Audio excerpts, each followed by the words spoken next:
Personal finance is easy. Well, at least on paper, it's very easy. Make more money, spend less, and invest the rest. And you also have to learn about investment allocation, so how much you have in stocks, how much you have in bonds, and the different types of investments that you can have. Then also, how can you withdraw your money early so that you can retire? And you also have to remember to take a vacation here and there. Okay, near the end, it kind of got a little bit complicated, but the core principles are pretty straightforward. Make more money, spend less, and invest the rest. And everything in between can be learned over time. But here's the truth. Past those core pillars, personal finance is actually very difficult because we're missing the human aspect of it. I mean, if we're all robots, it'd be like super easy, right? Like wake up, clock into work, do work, go home, invest money, get an oil change or whatever whenever you need it. But for people like us with flesh and bones, life gets in the way. Some people are going to have to financially support their parents or send money home. Other people are going to work a 12-hour shift, and instead of going home and eating their meal prep dinner, they're going to want to just get fast food that they've been craving the whole entire day. Or maybe you're in a rut and you just need a little bit of retail therapy. These are all things that get in the way of you becoming that ideal personal finance robot that you should aspire to be. But one part in particular that I want to talk about is social obligation and wanting to fit in, which kind of oddly brings me to Maslow's hierarchy of needs, which is kind of a weird thing to talk about in a personal finance video, but here we are. But if you don't know what Maslow's hierarchy of needs is, it's this theory in psychology which arranges the levels of people's needs into a pyramid, with the bottom being the most important. But right now I want to focus on the love and the belonging section. Friendship, intimacy, family, and sense of connection. In the same way that you work at a job that gives you money that,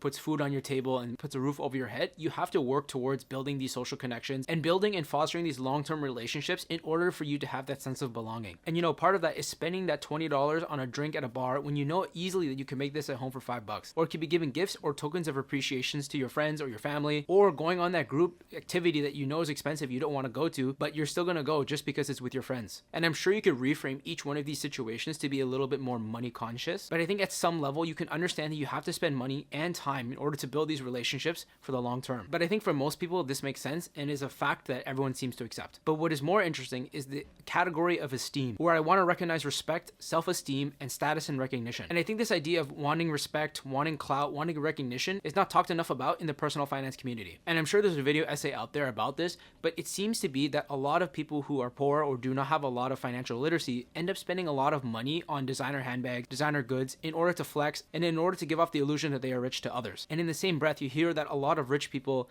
don't spend a lot of money on luxury things in that sort of nature. Now, this idea of buying things that you can't afford just to fit in is from a lack of financial knowledge. But from my perspective, I kind of understand where they're coming from, because at the end of the day, everyone wants to just fit in. Now, even the people who are very knowledgeable in personal finance, like you can go look at literally any YouTuber in the personal finance space, any big YouTuber, they in some way still keep up with the Joneses and still are trying to quote unquote fit in. Like, sure, they might be saying that they're wearing a $10 shirt from H&M or whatever, but ignore the fact that they live in a big house, have a nice car, and have like 10K on their wrist as a watch. And I'm not excused from this either. Like, why am I wearing this bracelet or this watch, right? Like this bracelet has no functional value aside from looking cool, I guess. And this watch is literally broken. I can't really tell the time on it. And even if I could, I can't really read analog. Even this shirt, like this design has no intrinsic functionality. It just looks cool, I guess, right? So at some level, all of these decisions that you make day to day, the things that you wear, the things that you buy, are all things in order to have some sort of social clout and in order to fit in. I would even argue that the people that are completely rejecting this idea that you have to fit in still at some level subscribe to the idea of having to fit in. Because if that were the case, why would you bother about haircuts? You could let it grow as long as you like because it's cheaper,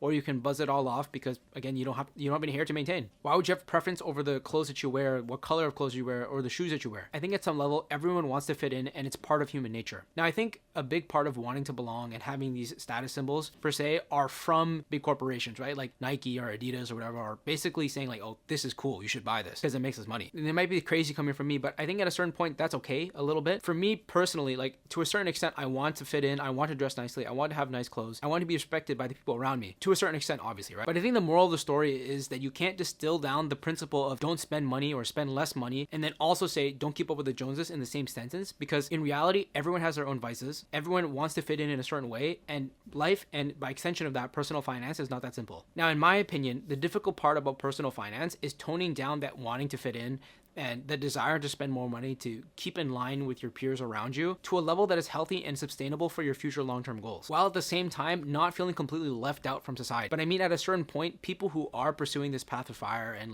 wanting to save and invest more are kind of going to be outcast from the rest of society because they are going in such a different direction from what everyone else is doing. And I just want to say really quickly, for anyone who actually has studied psychology in any capacity, I'm sorry if this is completely incorrect. The last time I heard about Maslow was like in grade 9 when we did like a psychology class. Now, a great analogy analogy that I can make towards personal finance is dieting and health and weight in general. Like, our society has this idea that being healthy is equated to being slim or being skinny, when in reality for a lot of people that's not the case. In the same way to lose weight and gain weight in dieting, you have the same in personal finance. There's a bunch of different ways to tell the same story of eat less and exercise more. At the end of the day, it's very simple. Calories in, calories out, spend less, invest more. But inherently, that it's such a simple concept, but in reality, it's much more difficult than that. A lot of people have medical conditions that make it difficult for them to lose or gain weight. A lot of people, have a lot of stress from working, so they just eat. And a lot of times there's a social obligation that you have to go out and have dinner with a friend or have a drink with a friend. So again, on the surface, dieting and losing or gaining weight is very simple, but in reality, it's much more difficult than everyone makes it out to be. So I think we've established that the ideal personal finance person is essentially a robot, someone that doesn't let their emotions get to them. But the reality is we're not robots and we're humans, and because we're humans, we will fail. You're going to make a savings goal, you're going to make an investment plan, and you're going to